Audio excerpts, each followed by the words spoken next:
ఎప్పుడు ఏదో కలగడమే. బాబాయ్ వీడిని ఎప్పుడు పంపించుకో బ్యాటింగ్ కి.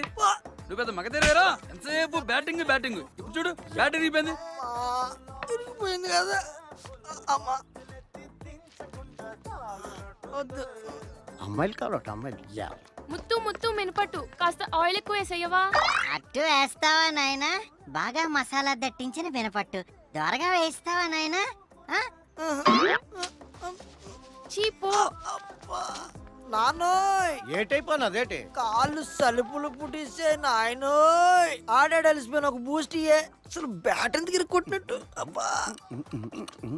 ఇదిగో బూస్ట్. ఆ గ్లౌజులు ప్యాడ్లు అడ్డెట్టుకుని ఆడినావు కదా, లేకపోతే తగిలిన దెబ్బలు తట్టుకొని ఎవరోయ్. ఏం మాట్లాడుతున్నావు నువ్వు? అయ్యేమీ లేకుండా ఎప్పుడు నీ పిచ్ మీద బ్యాట్ అట్టని తెలుసా? అంత నొప్పులు పడిపోతున్నావు, అంత కష్టమైన థియేటర్ అది. మరి కాదేటి, అవతలోడు స్పీడ్ గా బంతులు విసురుతుంటే మనం బ్యాట్ పట్టుకోవడం అంటే మామూలు విషయం అనుకుంటున్నావా? ఏదో బంతులకి బ్యాట్ అడ్డడం కాదు, మనం కొట్టే బంతుల కోసం పరిగెట్టాలంతే. దానికి చాలా ప్రాక్టీస్ ఉంటది, చాలా వ్యవహారాలు ఉంటాయి. అంత ఈజీ ఏం కాదు అమ్మా. గ్లౌజులు ప్యాడ్లు ఎట్టుకొని ఆడినావు కదా, మరి దెబ్బలేట్రా? అన్ని పెట్టుకునే పిచ్ లో దిగాను నేను. ఈ రోజు వచ్చిన బౌలర్ మామూలుడు కాదు. ఆడిసిన బంతులకి ఒళ్ళంతా ఓనమైపోయింది. ఒరయ్యా, ఈ మాత్రానికి ఎలాగైపోతే ఎలాగా? నువ్వింకా కప్పులు కొట్టాలా, మేము వాటిని ఎత్తుకొని ఆడించాలా?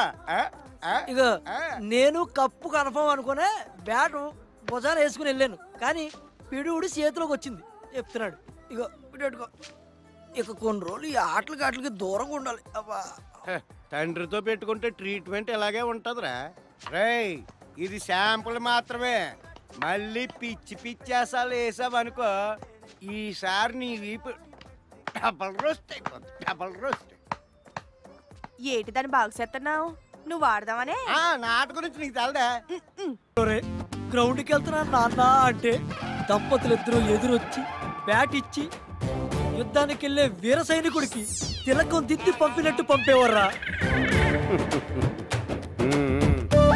కానీ అలాంటిది ఇప్పుడు